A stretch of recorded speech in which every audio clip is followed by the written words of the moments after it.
আমার কি করার ক্ষমতা আছে? আমার বান্ধবীদের বয়ফ্রেন্ড ওদেরকে মাসে মাসে গিফট দেয়, আবার আইফোন কিনে দিছে। আর যা তো হইছে আমার বয়ফ্রেন্ড আজ পর্যন্ত আমাকে একটা গিফট কিনে দেয়নি। সোনা, তুমি রাগ করো না। মানুষ এখন বিশাল চালাক হয়ে গেছে, কেউ পকেটে টাকা রাখছে না, সব ফোন পেতে টাকা রাখছে। তাই সেরকম পকেট মেরে লাভ হয়েছে না। কি? না মানে বলছি কিছু টাকা যে ইনকাম করে মানি ব্যাগে রাখবো, সেই ইনকামটাই হচ্ছে না। ব্যবসার হাল খুবই খারাপ। তুমি বলে এই অঞ্চলে সবথেকে বড় শিল্পপতির ছেলে, তাহলে একটা সামান্য আইফোন কিনতে জন্য টাকা পাইছো না?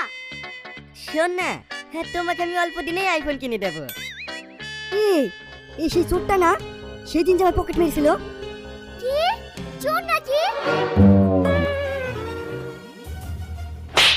আমার বয়ফ্রেন্ডকে চোর বলা তোর সাহস কি করে হয়? তোর জিভ কেটে ছিঁড়ে নেব।